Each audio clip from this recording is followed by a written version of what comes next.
My hand trembled as I slit it open. Inside, printed on heavy cardstock, was a summons to a reading of the last will and testament of one Mrs. Eleanor Vance Blackwood, my wife, the woman who, 6 years ago, had looked me in the eye and, with the cold, surgical precision of a woman who had planned every word, had said, "You are no longer a part of this family. You are a ghost." For a month they had made it true. I was a successful architect once, not famous but respected. I had a firm in the city, a beautiful mid-century modern house in the suburbs, a vintage Porsche, and a family portrait that looked like it belonged in a magazine. My wife, Eleanor, was a curator at the city's premier art museum. My daughter, Chloe, was 15, bright, artistic, and full of the quiet, simmering rebellion of a teenager who thought her parents were impossibly boring. We were the Vances. We were solid. Or so I believed. It started with the trip. Eleanor's mother, a formidable woman named Beatrice Blackwood, who had married into old money and acted as if she'd been born into it, had a villa in Tuscany, an invitation for the women of the family to spend a month there. Chloe was ecstatic. Eleanor was hesitant.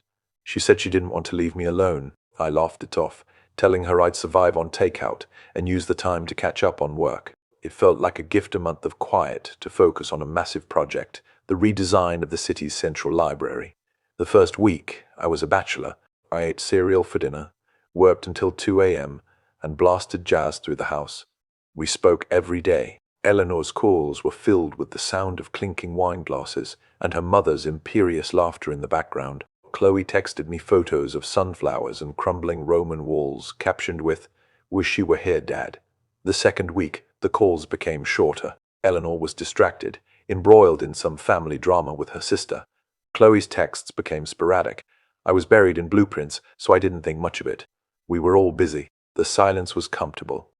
Or so I told myself. The third week, I called Eleanor's phone and got a strange, generic voicemail.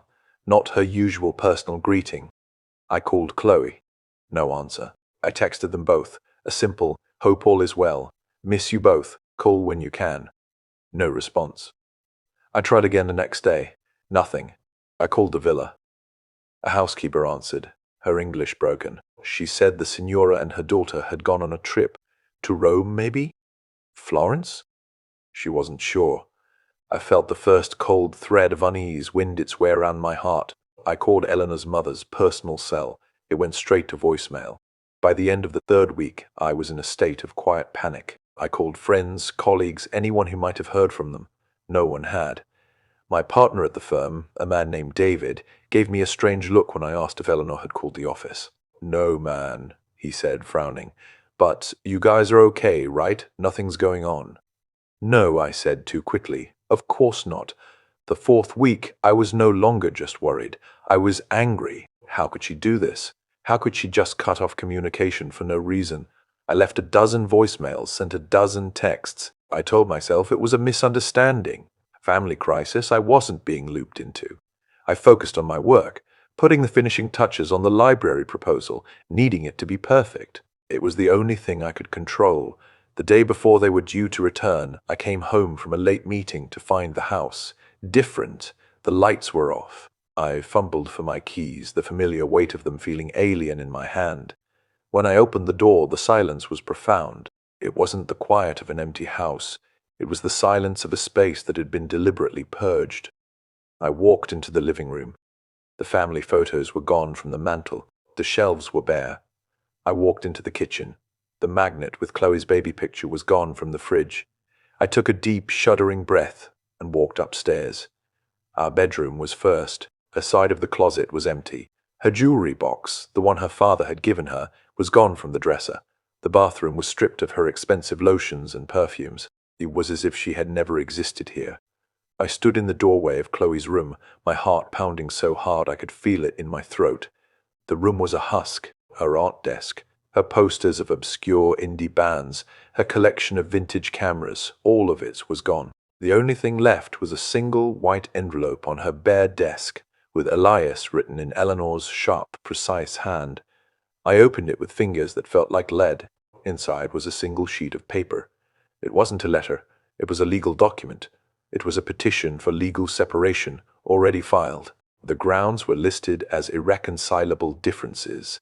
There was a rider attached, a temporary restraining order. It barred me from coming within 500 feet of the house, of Eleanor's place of work, of Chloe's school. It was boilerplate, temporary until a hearing could be held. But it was a weapon, and Eleanor had wielded it with devastating accuracy. I sank onto the bare floor of my daughter's room, the smell of her strawberry-scented hairspray still faintly lingering in the air. For a month, I had been a husband and a father, waiting for his family to come home. In that moment, I became a ghost. The phone call came 10 minutes later. It was Eleanor's lawyer, a man named Marcus Finch from the firm whose card would haunt me 6 years later. His voice was smooth, like oil on glass. "Mr. Vance," he said, "I'm instructed to inform you that your wife and daughter will be returning to the country tomorrow. They will not be returning to the marital home. They have taken up residence at an alternative location. Please respect the terms of the order. All further communication is to go through this office." I tried to call her. Of course I did, dozens of times. Each call went straight to that same generic voicemail. I sent emails, I begged, I wanted to understand. I went from anger to grief to a desperate, clawing confusion. How could a marriage, a family, be erased in a single month? The hearing was a week later. I showed up without a lawyer, a fool who thought reason and love would prevail. Eleanor sat on the other side of the courtroom, a vision in a severe navy blue dress. She didn't look at me. Chloe was there too, sitting beside her grandmother, Beatrice, who looked at me as if I were a stain on her couture jacket. Chloe wouldn't meet my eyes either. She stared at her hands, her face pale and set. Eleanor's lawyer laid out the case. He spoke of my increasingly erratic behavior, my obsessive work habits, and my volatile temperament. He painted a picture of a man on the edge, a man they had feared to confront, a man from whom they needed a month of silence to safely extricate themselves. He mentioned the library project, spinning my dedication into a pathology. I sat there dumbfounded. I tried to speak, to defend myself, to tell the judge that I had never raised a hand to them, that my biggest sin was working late and forgetting an anniversary now and then.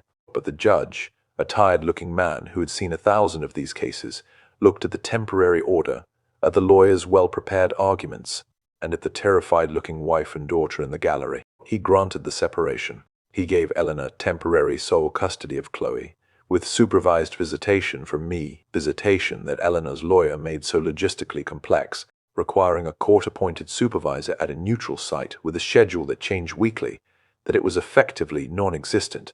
I saw Chloe 3 times over the next 2 months. Each visit was a sterile, heartbreaking hour in a grey room at a family services center. The first time she cried and held my hand. The second, she was quiet, just staring at a puzzle she wouldn't solve. The third, she looked at me with eyes that held a stranger's coldness. "Why didn't you just let us go?" she whispered. "Why did you have to make it so hard?" I was gutted. I didn't understand what she meant. Let them go? They had vanished. I was trying to hold on. I tried to explain, but the words felt hollow. She was a child caught in a war she didn't create, and she had chosen the side that gave her stability, that gave her the villa in Tuscany, that gave her the grandmother with the endless bank account, the side that told her I was the villain. The divorce was finalized in 6 months. Eleanor got the house, the car, and a settlement that bled me dry. My reputation, already tarnished by the whispers of erratic behavior that Eleanor's camp had so carefully seeded, took another hit. I lost the library contract. I lost my firm. David, my partner, couldn't afford to carry me. He was sorry, but business was business. I left the city. I couldn't bear to see the house, the museum where Eleanor curated her perfect exhibits, the life I'd built that had been reduced to ash. I moved to a small coastal town 300 miles away. I took a job as a project manager for a small construction company, building decks and renovating beach cottages. It was a come-down, but it was honest work. It kept my hands busy and my mind quiet. I rebuilt, slowly. I learned to live in the silence they had created. I stopped waiting for an explanation. I stopped waiting for Chloe to call. I accepted my ghosthood. I met a woman named Sarah, a potter with a studio by the sea. She was warm and uncomplicated. She didn't ask about the past, not at first. When I finally told her, years later, she didn't offer pity or try to solve it. She just listened, then said, "That's a terrible story. I'm sorry it happened to you. Do you want more coffee?" I married her. We had a son, a boy with my eyes and her easy laugh. Life wasn't the magazine cover it had been, but it was real. It was mine. And then, 6 years after I was erased, the cream-colored invitation arrived. I told Sarah about it that night. We were on our deck, the sound of the waves, a soft percussion in the background. "I have to go," I said. She looked at me, her hands wrapped around a mug she had made herself. "Why?" "Because I need to know," I said. "I've spent 6 years not knowing. I need to hear it. From her." "From Eleanor." She nodded slowly. "Okay, but you come back. This is your home. We are your family." I drove 6 hours to the offices of Holloway, Reed and Finch. It was a towering glass building that screamed of old money and newer, sharper power. I was led into a mahogany-paneled conference room where a handful of people were already seated. I recognized Marcus Finch immediately. He looked older, his hair now a distinguished silver, but his eyes were still that same cold, assessing gray. And then I saw her. Chloe. She was no longer the 15-year-old girl with a rebellious streak in the camera. She was a woman of 21, poised and elegant, dressed in black. She was the spitting image of her mother, but there was a softness around her eyes that Eleanor had never possessed. When she saw me, those eyes widened and her hand flew to her mouth. "Dad?" The word was a choked whisper. Before I could respond, Marcus Finch cleared his throat. "If everyone is seated, we can begin. This is a rather unusual reading." He began to read the will. It was lengthy, filled with bequests to various museums, charitable foundations, and distant cousins.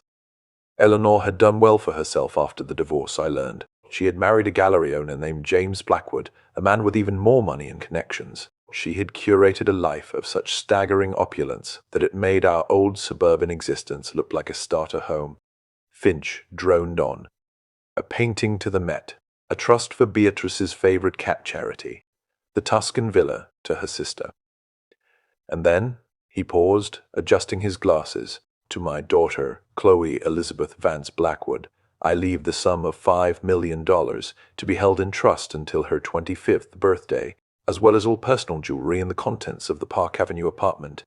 He looked up, his gaze scanning the room before landing on me. "And to my former husband, Elias Vance," he said, a flicker of something discomfort, surprise crossing his features. "I leave the sum of $1 as a symbolic acknowledgement that he is not to be entirely forgotten, and the following letter." A murmur went through the room. Chloe's face crumpled. I sat there stunned. $1.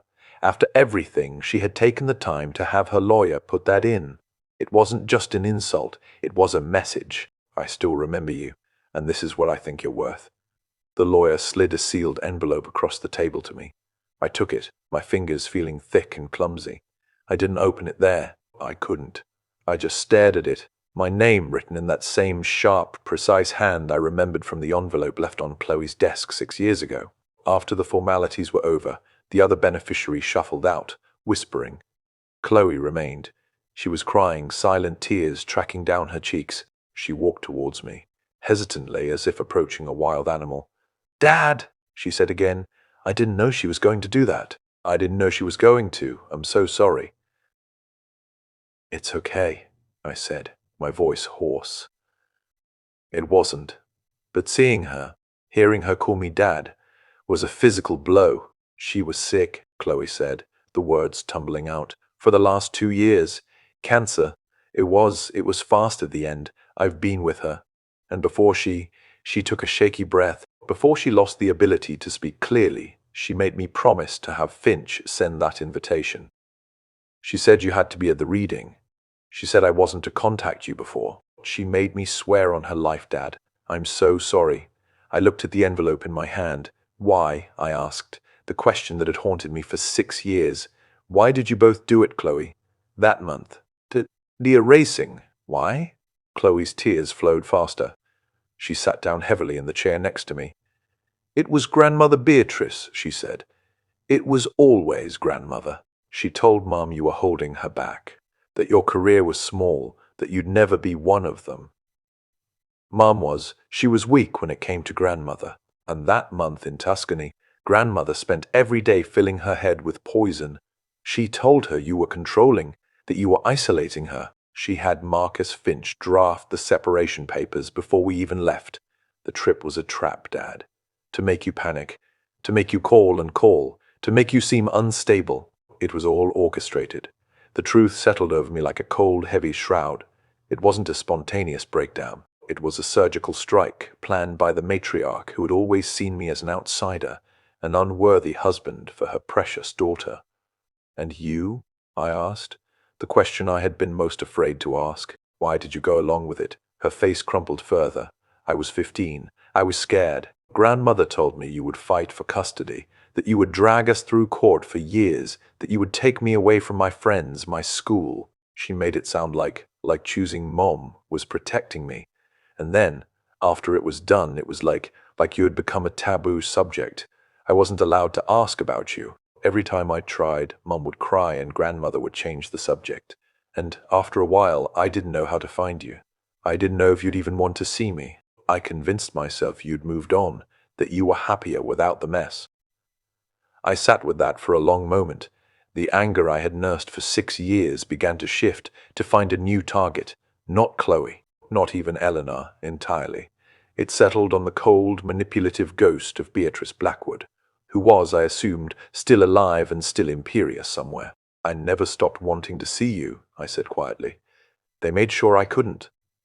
Chloe nodded, wiping her eyes. I know that now. I didn't then, or I didn't let myself believe it. I finally looked down at the envelope. With a deep breath, I slid my finger under the seal and opened it. Inside was a single sheet of paper, the same heavy cotton stock as the invitation. Eleanor's handwriting filled the page. I read it in silence. Elias, if you are reading this, I am gone. I am also finally free. I know you won't believe me, but I am sorry. The person I became after that summer, the person I let my mother mold me into, was not the woman you married. I was a coward. I saw my life as a gallery to be curated, not a life to be lived.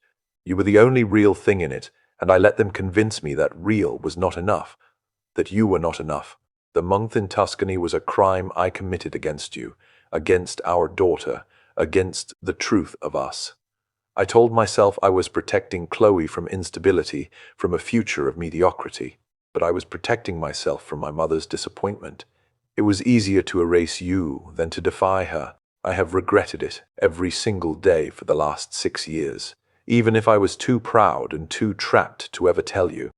I am not leaving you the money. It would be an insult, a way to try to buy your forgiveness, and I know you would never take it. The $1 is not an insult, Elias. It is a symbol. It is the price I paid for my freedom. It is the value of my pride which cost me everything. I am leaving you, Chloe. I am giving her back to you.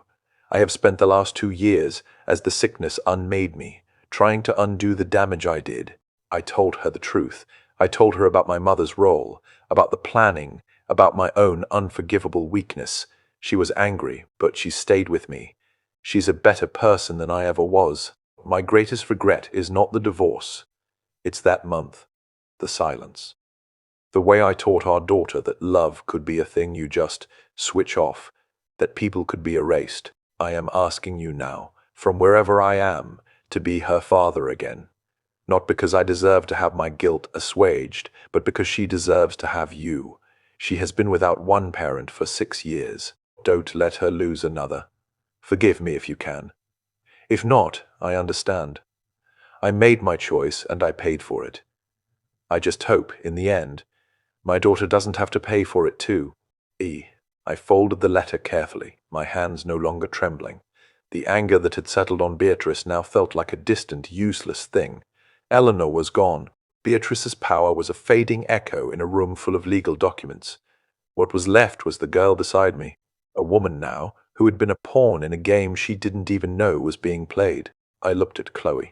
She was watching me, her face a mask of anxious hope. She was right about one thing, I said, my voice thick. I'm not going to let her be right about the rest. I stood up and opened my arms. Chloe fell into them, sobbing against my shoulder, just as she had done when she was a little girl with a skinned knee. The scent was different, expensive perfume instead of strawberry shampoo, but the feel of her, the weight of her in my arms, was the same. I had been a ghost for 6 years, erased by the 2 people I loved most. I had built a new life, a new identity, a new family. But as I held my daughter in that cold corporate conference room, I realized that ghosts don't always haunt. Sometimes they wait. They wait for the door that was sealed shut to be unlocked from the other side. My return didn't shock everyone because of $1 and a will. It shocked them because it proved that even after being erased, a father's love doesn't vanish, it just waits. And now it had somewhere to go. I walked out of that building with my daughter's hand in mine, ready to show her the life by the sea, ready to introduce her to her little brother. I was no longer a ghost. I was a father again, and that was a return worth every lost year.